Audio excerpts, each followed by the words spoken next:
Logom é a revista online da Rosa Cruz Áurea.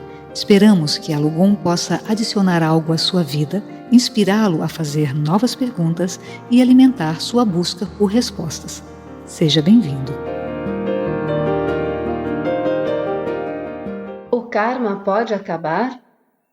A lei de causa e efeito está profundamente implantada na atividade de sua mente, como a concepção de que o passado se move através do presente e caminha para o futuro. Mas existe a possibilidade de uma investigação sem preconceitos, livre do passado. Simplificando, a lei do karma pode ser traduzida como lei de causa e efeito. Essa lei considera que cada ação evoca um resultado que está de acordo com a qualidade inerente à ação original. De acordo com o ensinamento budista, a lei do karma está associada com a crença na reencarnação e com a roda da vida e da morte. Neste artigo, nos permitimos ter uma visão sem preconceitos sobre a atualidade da lei do karma em nossas vidas cotidianas. Ao fazermos isso, surge a questão: será que é possível para um ser humano transcender essa lei e entrar em um tipo de ordem totalmente diferente? Para começo de conversa, temos de dizer que a lei de causa e efeito é mais aparente quando se expressa na natureza. Qualquer força que surja na natureza tem um efeito imutável em conformidade com estas leis. Se observarmos com sobriedade os mecanismos da lei de causa e efeito na natureza, não poderemos distinguir nessa lei uma parte boa e uma parte ruim. O que se vê é apenas o desdobramento real da interação entre as forças de construção e de destruição. Essas forças atuam em toda parte, desde o reino planetário do macrocosmo até o reino celular, por exemplo, no corpo humano. Além dessas duas forças, um observador atento pode ser capaz de perceber na natureza uma terceira força, que poderia ser chamada de harmonia ou de ordem divina. Essa ordem divina abrangente é o que permite que a vida, como a conhecemos, se expresse de formas cada vez mais complexas e sutis. A lei de causa e efeito está ancorada na lógica de nosso pensamento. Além de sua expressão na natureza, o princípio da lei de causa e efeito está ancorado também na lógica do pensamento humano. Pode-se dizer que a aparente ordem externa, chamada de causa e efeito, moldou profundamente nossa maneira de pensar. Todos serão capazes de confirmar por si mesmos que o pensamento humano comum está se movendo ao longo das linhas simples e explícitas desse princípio. Então, alguém poderia dizer que esse princípio está inconsciente e profundamente implantado na atividade de nossa mente, como a concepção de que o passado se move através do presente e caminha para o futuro. Externamente, nós, como seres humanos, somos constantemente apresentados a novas situações às quais devemos responder. E reagimos a esses desafios de acordo com nossos conhecimentos e experiências adquiridos, que também podem ser denominados como o passado acumulado. Essa reação que sai do próprio passado informa a ação no presente e, consequentemente, forma o futuro. Portanto, naturalmente, esse futuro está diretamente relacionado ao passado e está de acordo com a qualidade de nossas próprias experiências acumuladas e com nosso estado de ser. Esse processo, que serve para lidarmos com os desafios externos, o que em nível prático é inquestionavelmente bom e necessário, geralmente também é aplicado por nós mesmos à nossa vida interior, à vida da alma.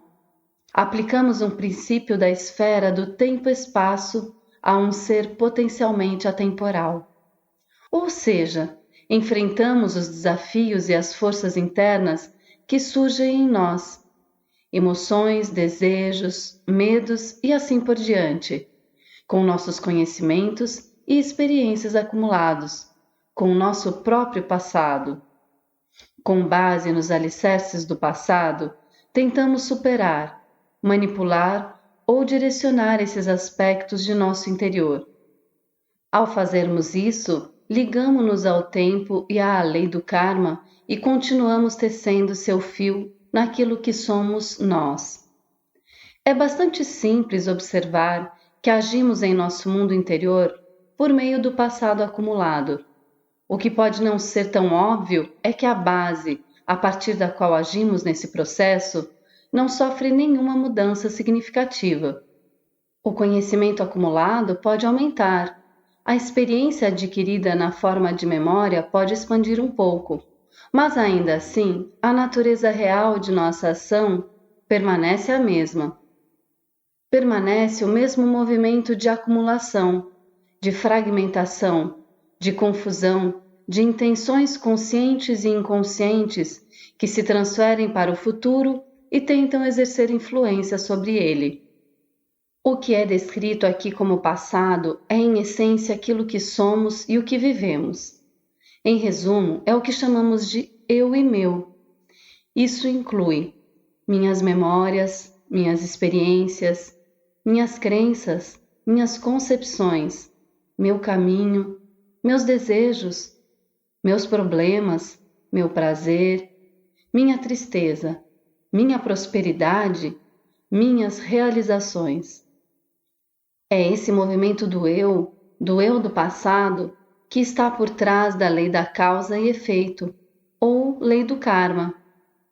É possível alguém chegar ao presente a partir do passado com imparcialidade? Se conseguirmos ter uma percepção desse fato, por pura observação, fica claro que o fim do karma está no fim do eu, do ego. O fim do karma humano está em uma relação com o presente, o qual não é um produto do passado, mas que é livre do passado. Desse entendimento, surge imediatamente uma pergunta simples. É possível chegar ao presente a partir do passado com imparcialidade? Livre de suposições, conceitos, conclusões, julgamentos e comparações? É possível alguém estar ciente do momento presente sem querer direcioná-lo? Afinal, qualquer direção autoprojetada faz parte do passado, faz parte do condicionamento do eu. Esse estado de consciência é mais do que necessário e nada mais é do que a porta para o autoconhecimento. Na ação de autoconhecimento, todas as intenções, todos os medos, todos os desejos precisam ser revelados pela percepção pura na consciência humana como aquilo que é tal como é. Permitir que a condição humana seja revelada desta forma é a confissão sem palavras a Deus daquilo que é tal como é. Embora na verdade a condição humana não esteja oculta, a pessoa precisa ver a simples verdade daquilo que é junto com Deus, para que acabe a separação fundamental entre Deus e o ser humano. Jacob Boehme colocou dessa forma: nesse espaço em que você está em silêncio, você é o que Deus era antes de ser natureza e criatura, e foi a partir desse ponto que ele criou sua natureza, humana, e sua criatura. Então veja e ouça com aquilo com o que Deus ouviu e viu, antes que seu próprio ouvir, ver e querer, humanos, tivessem começado. Nesse processo de autoconhecimento, há apoio de indivíduos ou grupos que, devido ao seu estado interior, são capazes de ajudar. Análise sem preconceitos. Em uma análise sem preconceitos, como esta, a mente sempre estará livre do passado. Uma análise como essa não tem qualquer relação com o passado, com aquilo que já foi. Na verdade, ela é muito atenta e questionadora e por isso é capaz de provocar um insight, intuição ativa, discernimento, no presente.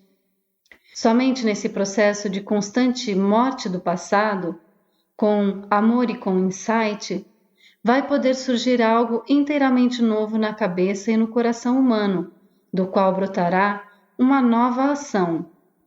O ser humano é, em essência, um campo de criação divina.